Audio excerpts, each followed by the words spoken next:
வாக்குல ரெண்டு காதல், ஹே காக்கு வாக்குல ரெண்டு காதல்.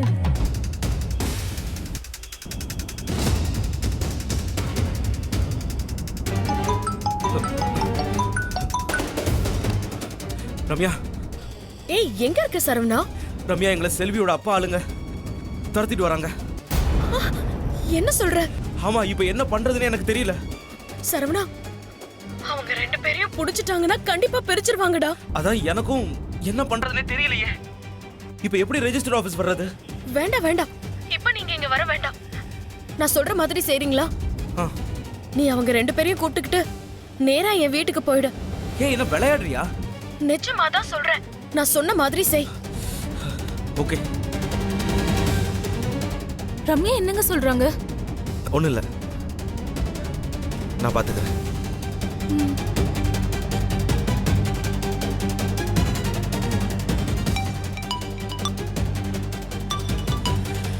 ஹலோ அப்பா.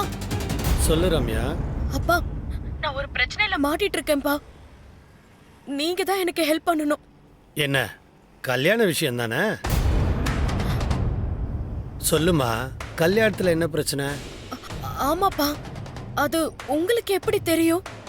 ஏன்னா நானும் நீ இருக்கிற அதே ரெஜிஸ்டர் ஆஃபீஸ் வெளியில தான் இருக்கேன்.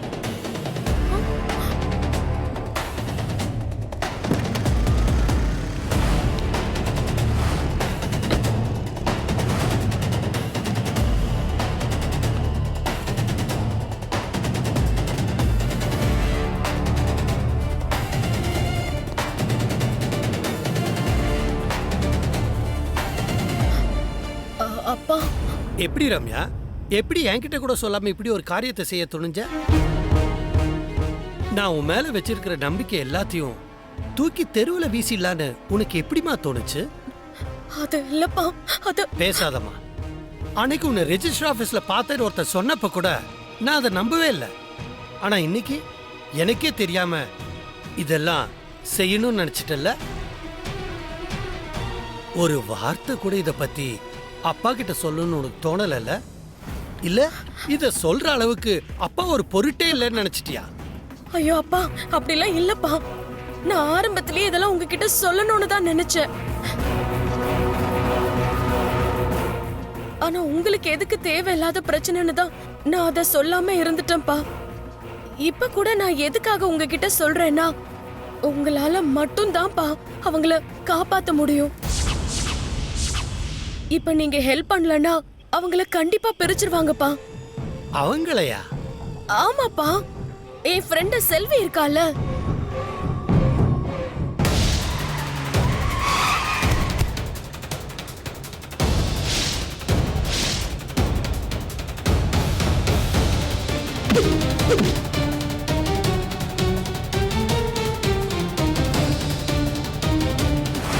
இப்ப செல்வியோட சொந்தக்காரங்க அவங்கள துரத்திட்டு வராங்கப்பா. இதுல இருந்து அவங்கள காப்பாத்தி எப்படி ஒண்ணு சேர்த்து வைக்கிறதுன்னு எனக்கு தெரியல. அதனாலதான்ப்பா நான் உங்களுக்கு போன் அடிச்சேன். என்னப்பா? என்னம்மா நீ, இது ஒரு சாதாரண விஷயம். இதை என்கிட்டயே கொண்டு வந்திருக்கலாமே. அப்பா, உங்களுக்கு கெட்ட பேர் எதுவும் வந்துடக்கூடாதுன்னு தான்ப்பா உங்ககிட்ட சொல்லல. என்ன பொண்ணுமா நீ, தேவையில்லாம இதெல்லாம் என்கிட்ட இருந்து மறைச்சு நானும் டென்ஷன் ஆகி. சரி விடு, முதல்ல அவங்களுக்கு ஃபோன் பண்ணி நம்ம வீட்டுக்கு வர சொல்லு. சரி வா. சரிப்பா, சரிப்பா. நம்ம பயந்த மாதிரி எதுவும் இல்லை. பா காப்பாத்திட்டியப்பா முருகா.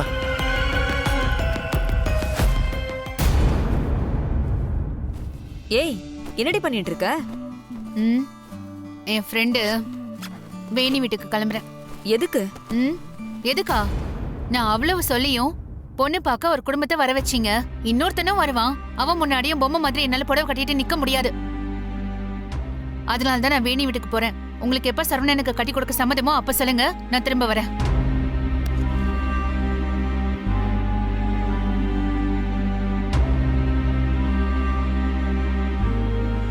என்ன தங்கம், பையன் கையுமா வந்திருக்க, வீட்டை விட்டு போறதுன்னு முடிவு பண்ணிட்டியா? பின்ன என் விருப்பத்துக்கு தான் இந்த வீட்ல மரியாதையே இல்லையேப்பா. என்ன தங்க சொல்ற? இது நாள் வரைக்கும் நீ விருப்பப்பட்டதான் நாங்க செஞ்சிட்டு இருக்கோம். ஆனா இப்ப செய்யலையேப்பா.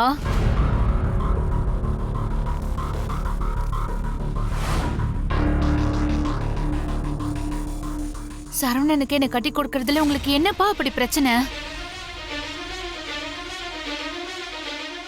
தங்கம், எங்களுக்கு எந்த பிரச்சனையும் இல்லை, உனக்கு எந்த பிரச்சனையும் வரக்கூடாதுன்னு தான் நாங்க யோசிக்கிறோம். ஒண்ணும் இல்லாதவனுக்கு உன்னை கட்டி கொடுத்துட்டு நாளைக்கு நீ கஷ்டப்படுறதை எங்களால பார்த்துட்டு இருக்க முடியாது. இது ஏன் உனக்கு புரிய மாட்டேங்குது? அப்போ சொத்து பத்தி இருக்கிற குடும்பத்துல என்ன கல்யாணம் பண்ணி வச்சுட்டு அங்க நான் கஷ்டப்பட்டா அது உங்களுக்கு சந்தோஷமாப்பா? நீரு அப்பா, எங்க இருந்தாலும் நான் சந்தோஷமா இருப்பேன்னு நினைச்சாதான்ப்பா நான் சந்தோஷமா இருக்க முடியும்.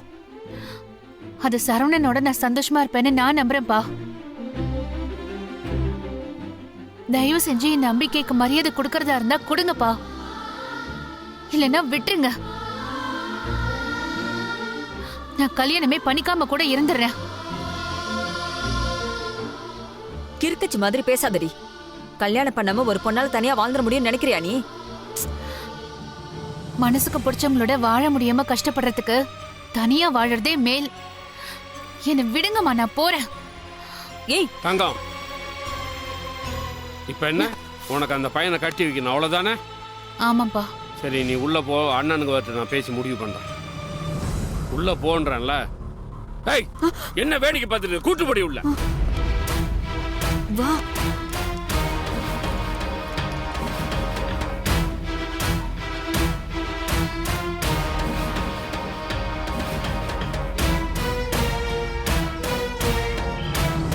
நான் கேட்ட தொடங்க வாங்க.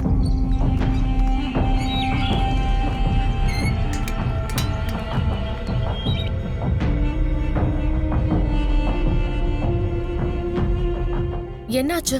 அவங்கெல்லாம் போயிட்டாங்களா? எங்க போனாங்க? துரத்திட்டே தான் வந்தாங்க. ஒரு சிக்னல்ல நிக்க வச்சுட்டு நாங்க எஸ்கேப் ஆகி வந்துட்டோம். அப்பா, இதான்ப்பா என் ஃப்ரெண்டு செல்வி. இவரு சுதாகர். வணக்கம் சார். வணக்கம் சார். ம்.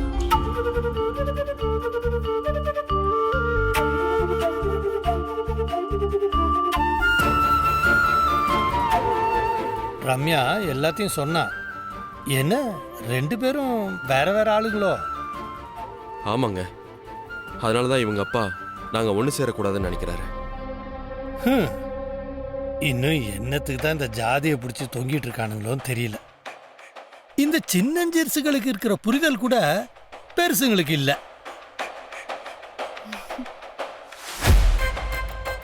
நான் சொன்னேன்ல, என் அப்பாவுக்கு இந்த மாதிரி விஷயங்கள் எல்லாம் சுத்தமா பிடிக்காதுன்னு. ஏன்பா, விஷயத்த முதலே என்கிட்ட கொண்டு வந்திருக்கலாம்ல. எதுக்கு தேவையில்லாம ரெஜிஸ்டர் மேரேஜ் பண்ண பார்த்து ஓடி ஒளிஞ்சு இவ்வளவு கஷ்டப்படணும்? ஏன் மாப்ள, நீயும் என்கிட்ட இந்த விஷயத்த சொல்லாம மறைச்சிட்டல்ல? அது இல்ல முதலாளி. ஐயோ, அவங்க மேலலாம் எந்த தப்பும் இல்ல. நான் தான் இந்த விஷயத்தை உங்ககிட்ட கொண்டு போக வேணாம்னு சொன்னேன். நாளைக்கு உங்க உதவியால தான் எங்க கல்யாணம் நடந்ததுன்னு தெரிஞ்சா எங்க அப்பாவால உங்களுக்கு எந்த பிரச்சனையும் வந்துடக்கூடாதுன்னு தான் நான் சொல்லல. அம்மாடி, இது கும்பகோணம். நான் பிறந்து வளர்ந்து ஆளான ஊரு. உங்க ஊர்ல உங்க அப்பா பெரிய ஆள்லாம், அதுக்கு கொஞ்சம் கூட நாங்க சலைச்சவங்க இல்ல. நாங்களும் ஐயோ, நான் அந்த அர்த்தத்துல சொல்லல. என்ன மீறி உங்களை ஒருத்தராலையும் தொட முடியாது. அதுக்கு நான் முழு உத்தரவாதம் தரேன். நீங்க தைரியமா இருங்க. எந்த பிரச்சனை வந்தாலும் அத நான் பாத்துக்கிறேன். உங்க 2 பேருக்கும் முன்னாடி நின்னு கல்யாணம் பண்ணி வைக்க வேண்டியது என் பொறுப்பு. போதுமா?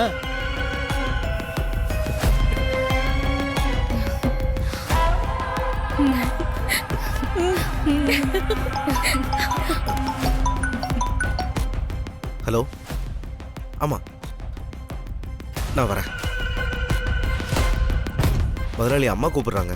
நான் வீட்டுக்கு போயிட்டு கடைக்கு வரேன். சரி மாப்ள, வரேன் முதலாளி. மா, ஆ? அவங்கள முதல்ல உன் ரூமுக்கு கூட்டிட்டு போ. இவங்க கல்யாண விஷயத்துக்கு நானே ஒரு ஏற்பாடு பண்ணிட்டு சொல்றேன். சரிங்கப்பா வாங்க. எங்களை ஆசீர்வாதம் பண்ணுங்க. நீங்க ஆசீர்வாதம் பண்ணுங்க சார். எந்திரிங்க. என்ன இதெல்லாம் நீங்க என் காலில் விழுந்துக்கிட்டு? சார், என் காதல் விஷயம் தெரிஞ்சதுல இருந்து உங்க வயசுல இருக்கிறவங்க ஒருத்தவங்க கூட அது சப்போர்ட்டா பேசவே இல்லை. எல்லாரும் நாங்க ஏதோ பண்ணக்கூடாத தப்ப பண்ணிட்ட மாதிரி பேசினாங்க. இப்ப நீங்க இவ்வளவு ஆதரவா பேசுறத பார்த்து ரொம்ப சந்தோஷமா இருக்கு. நான் தான் சொன்னேனே தம்பி, எனக்கு இந்த சாதி மதம் இது மேலாம் நம்பிக்கையே இல்லை. 2 பேர் மனசு ஒன்று சேர்ந்ததுக்கு அப்புறம் மதமா தைரியமா இருங்க. ரம்யா, மேலே கூட்டிட்டு போமா. சரிங்கப்பா வாங்க. ம். வா.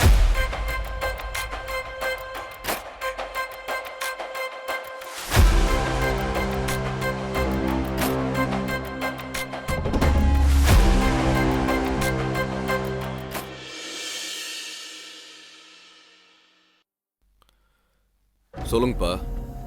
என்னப்பா ஏதோ சீக்கிரமா வர சொன்னீங்க? பாப்பாவோட கல்யாண விஷயமா உங்ககிட்ட பேசணும், அதான் சீக்கிரமா வர சொன்னேன். ஏய், போய் பாப்பாவை கூப்பிட்டு வா.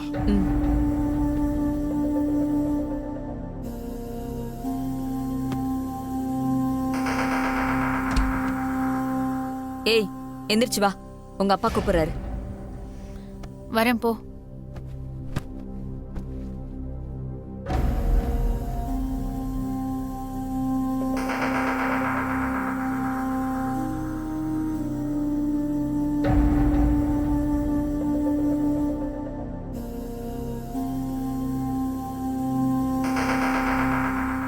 தங்கம், இப்படி வா.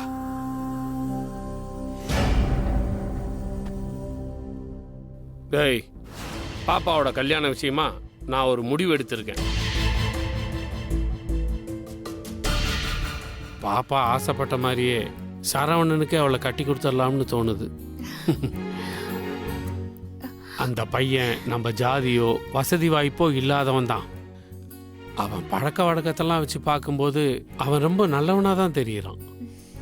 அதுக்கு மேலே பாப்பா அவன் தங்கச்சியை கை நீட்டி அடித்த பிறகும் இவ விட்டுட்டு வந்த கொலுசு அவன் இவ்வளவு தூரம் எடுத்துட்டு வந்து கொடுத்துருக்கான்னா கண்டிப்பாக அவன் நாணயமானவனாக தான் இருப்பான். எல்லாத்துக்கும் மேலே ஈஸ்வரி அவனை கட்டிக்கணும்னு விருப்பப்படுறான். அதனால தான் அதையும் மீறி அவளை இன்னொருத்தனுக்கு கட்டி கொடுத்து வாழ்க்கை முழுசும் அவள் கஷ்டப்பட வேணான்னு எனக்கு தோணுது. அதனால சரவணனுக்கே ஈஸ்வரியை கட்டி வச்சலாம் நான் முடிவு பண்ணிட்டேன். நீங்க என்ன சொல்றீங்க?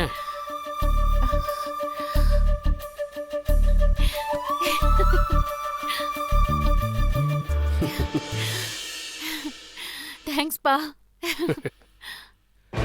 நம்ம நினைச்ச மாதிரி எல்லாமே நடக்குது. ஒத்துக்கலாமா? இதான் கரெக்டான நேரம், ஒத்துக்கலாம். இருடி, உடனே வானத்துக்கு பூமிக்கும் குதிக்காத. உங்க அண்ணனுங்க என்ன சொல்றானுங்கன்னு கேட்போம். போமா.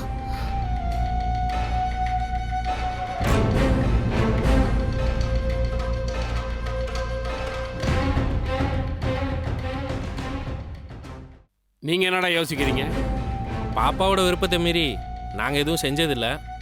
இருந்தாலும் அவள் ஆசைப்பட்டா அவள் ஆசையை நிறைவேற்றிடலான்னு முடிவு பண்ணிட்டோம். ஆமாப்பா, நானும் தம்பி இதை பற்றி தான் பேசிட்டு இருந்தோம். ஈஸ்வரி எந்த விஷயத்துக்காகவும் இப்படி அடம் பிடிச்சி நின்னதே இல்லை. அப்படி ஒருத்தனுக்காக நிற்கிறான்னா அதுக்கு அவன் கண்டிப்பாக சரியான ஆளதான் இருப்பான். ஆனால் இப்போ சொத்து சுகம் இல்லாத ஒருத்தனுக்கு தங்கச்சியை கட்டி கொடுக்கறதுக்கு எங்களுக்கும் உறுத்தலாக தான் இருக்கு. ஆனாலும் அண்ணனுங்க அவன் ஆசையை நிறைவேற்றாம விட்டுட்டாங்கன்னு அவன் மனசை வருத்தப்பட்டு நிற்கக்கூடாது. அதனால தான் அந்த பையனுக்கே தங்கச்சியை கட்டி வச்சிடலான்னு முடிவு பண்ணியிருக்கோம். நீங்களும் அதே முடிவு தான் எடுத்திருக்கீங்கப்பா. என்ன பாப்பா, இப்போ உனக்கு சந்தோஷமா? அண்ணா, ரொம்ப ரொம்ப தேங்க்ஸ்ண்ணே. ரொம்ப சந்தோஷமா இருக்கு எனக்கு. ரொம்ப தேங்க்ஸ்ண்ணே. எனக்காக நீங்க இவ்வளவு தூரம் இறங்கி வந்ததுக்கு. நீங்க பயப்படுற மாதிரிலாம் என் வாழ்க்கை வீணா போயிடாது. சரவணன் கூட நான் ரொம்ப சந்தோஷமா வாழ்வேன்னு அதுல எனக்கு நம்பிக்கை இருக்கு. அப்பா, நீ சந்தோஷமா வாழ்றது தானே எங்களுக்கு வேணும். அதுக்காக தான் அப்பா இன்னொரு முடிவு எடுத்திருக்கேன்.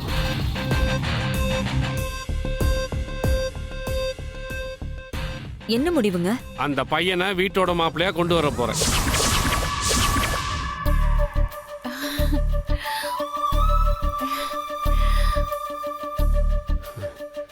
உன்னை வசதி இல்லாத வீட்டில் கட்டி கொடுத்துட்டு நீ அழுவுறியா சிரிக்கிறியான்னு கூட தெரியாம எங்களால் நிம்மதியா இருக்க முடியாது. அதான் அவனை வீட்டோட மாப்பிள்ளையாக்க நான் முடிவு பண்ணிட்டேன். ஏங்க, இதுக்கு அந்த பையன் வீட்ல ஒத்துக்குவாங்களா? அதை நான் பேசி ஒத்துக்க வைக்கிறேன். அது மட்டும் இல்லை, இவ்வளோ பெரிய சம்மந்தம் கிடைக்குதுன்னா கண்டிப்பாக அவங்க ஒத்துக்குவாங்க. என்ன தங்கம், அப்பா உனக்கு சம்மதம் தானே? எனக்கு சம்மதம் தான்ப்பா.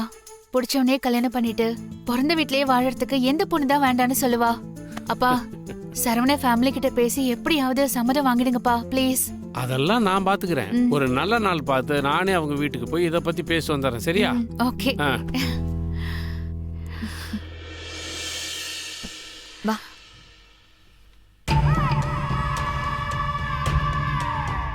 என்னடா நம்ம ஒரு கணக்கு போட்டு வச்சிருந்தா இவர் நம்ம தலை மேலேயே கல்லு தூக்கி போடுறாரு. வீட்டோட மாப்பிள்ளையா வர வச்சு அவனையும் சேர்த்து தாங்கிறதா? இதெல்லாம் சரிப்பட வராது தர. எனக்கும் அதான் கடுப்பா இருக்கு. சரி விடு, இப்போ உடனே அதை ஒரு பிரச்சனையாக்க வேண்டாம். இப்போதான் தங்கச்சிக்காக ஒத்துக்கிற மாதிரி நடிச்சிருக்கோம், அதனால கொஞ்சம் விட்டு பிடிப்போம்.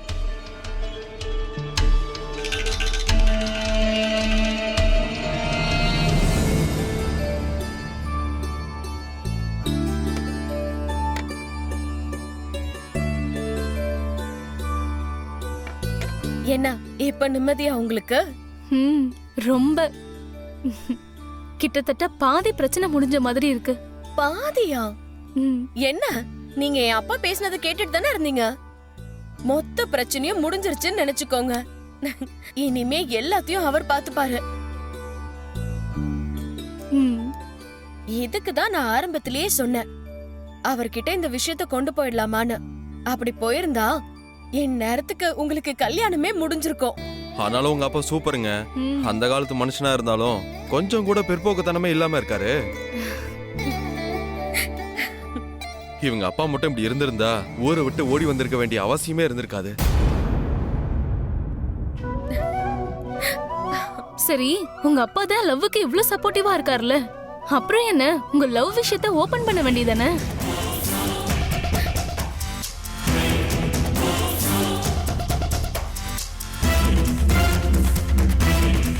ஆமாங்க, எதுக்கு உங்க லவ் பத்தி இன்னும் வீட்ல சொல்லாம இருக்கீங்க?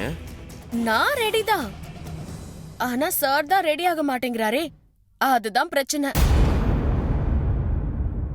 என் அப்பா கிட்ட நான் லவ் பண்றத சொன்னா அடுத்த மாசமே எங்களுக்கு கல்யாண ஏற்பாடு பண்ணிடுவாருன்னு எனக்கு நல்லாவே தெரியும்.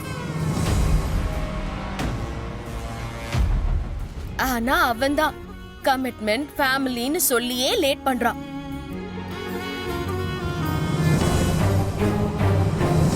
ஆனா எனக்கு ஓரளவுக்கு தான் பொறுமை. அவன் இப்படியே லேட் பண்ணிட்டு இருந்தானா நானே என் அப்பா கிட்ட இந்த விஷயத்த ஓபன் பண்ணிடுவேன்.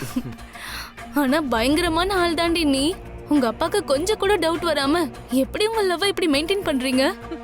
ச்சே, டவுட்டா? அதுக்கெல்லாம் சான்ஸே இல்ல. என் அப்பா என்னை என்னைக்குமே சந்தேகப்பட மாட்டாரு. அந்த அளவுக்கு அவருக்கு என் மேல நம்பிக்கை.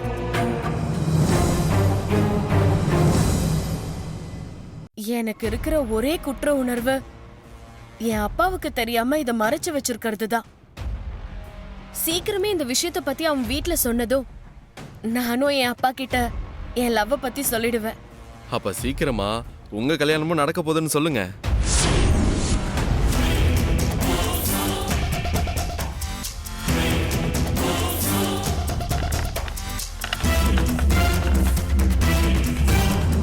அவ ஃப்ரெண்டுக்கு தான் கல்யாணம் பண்ணி வைக்க போறான்னு நினச்சி நம்ம நிம்மதியாக இருந்தா அந்த நிம்மதி கொஞ்ச நேரம் கூட நீடிக்கவே இல்லையே. அப்படின்னா நிஜமாவே ரம்யா யாரோ ஒருத்தனை லவ் பண்ணிட்டு இருக்கா போல இருக்கு.